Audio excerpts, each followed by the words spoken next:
欢迎来到解说员。今天我们要谈论一个非常强大，但又有点反直觉的想法。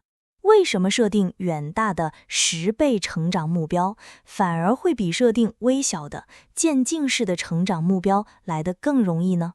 这一切都归结于你思维方式的根本转变。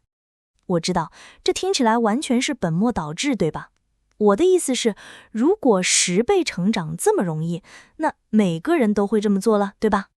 但当你真正开始探讨这个问题时，你会发现一个令人难以置信的真相，关于成功和努力的真正样貌，以及我们是如何常常因为想得太小而将自己困住。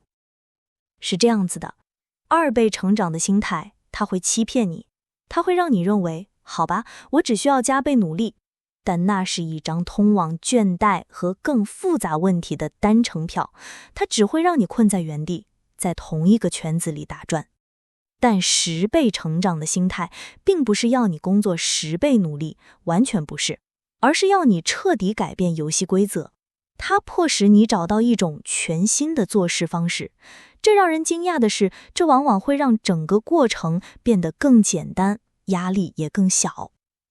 让我跟你说一个现实世界里完美诠释这个陷阱的小故事。有一个超级勤奋的储蓄者，我们称他为赵明。他努力工作并疯狂存钱5年，为了买一间公寓的头期款。他做了所有你应该做的事，但当他终于准备好要买的时候，房价已经翻了1倍。所以尽管他付出了那么多努力和牺牲，他实际上离他的目标更远了。他的稳定的线性储蓄根本无法对抗指数型的通膨。那么你到底要如何逃离那个陷阱呢？整个旅程其实是从你的第一个重要里程碑开始的，也就是赚到你的第一笔1万美元。现在听着，这笔钱不会让你买到豪宅，显然而苏，但它真正的力量并不在于财务，而在于心理。这第一笔积蓄是彻底改变游戏规则的关键。首先，它向你自己的大脑证明了你可以达到财务目标，它创造了一种令人难以置信的动力。但也许最重要的是，它给你提供了一个安全网。你想想看，将近60%的安美人甚至无法负担一笔1000美元的意外开销。当你有了这笔钱，你就不再是出于恐惧或绝望做出决定，你终于拥有了选择的自由。OK， 所以一旦你有了那个基础，你需要一个清晰的蓝图，说明接下来要做什么。你可以这么想，你是个赌徒，只是希望有一次大大的幸运中奖，还是你是个农夫，耐心的播种，因为他们知道这将会带来保证的丰收呢？是的，我们要做农夫。农夫的计划其实就有2个简单的阶段。首先是累积阶段，你的唯一任务就是建立你的资本。你把所有的一切都专注于成长，让你的雪球尽可能的滚大。然后你就进入现金流阶段，这时候你就要转换策略了。你把你那大笔资本转换成能产生被动收入的资产，让你的钱为你工作，买回你的时间。现在有一个扎实的计划是很棒的，但10倍成长的心态，那才是真正的加速器。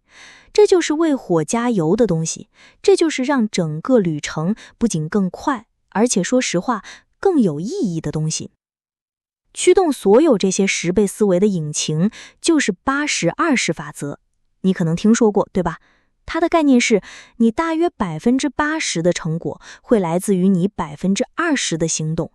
所以秘诀并不是要做的更多的事情，秘诀是找到那至关重要的20%，那些少数高影响力的探物，然后像雷射一样专注在它们上面，同时几乎藐视其他所有的东西。这真正意味的是，10倍成长实际上是关于战略性的减法，而不是加法。你必须毫不留情地削减掉那80%的低价值探物，分心的事情，那些只会让你拖累的东西。目标不是要做得少，而是要把这剩下的事情做得特别好。特别好。我的意思是，只要看看某位 YouTuber 创作者就知道了，他人为什么只是大量制作平庸的频道，并不能让他达到他想要的目标。所以他做了什么？他开始制作更少的频道，但让他们变得更加壮观。他的洞察力是，一个可能只好了 10% 的频道，会获得400%多的收看人数。这就是10倍心态的实践了。他不仅更努力工作，他彻底改变了游戏规则。这所有的东西归根到底，就是从匮乏心态转变为富有心态的根本转变。匮乏心态完全是因为恐惧驱动的，他看到的是一块有限的饼，然后只是为了争取自己的一小块而奋斗。但富有心态那是由愿景、由创意驱动的，他不担心分到一块，因为他专注于为所有人把整块饼做得更大。你知道吗？让我们把话说清楚，这整个计划，这个心态，它并不是真的是关于在银行账户里累积数字，那只是个副作用。真正的奖励，真正的目标是利用这些工具来买回你最宝贵的、不可再生的爱心资产，你的时间。这一切都是为了赢得自由，去过一个基于目标而不是基于必要的生活。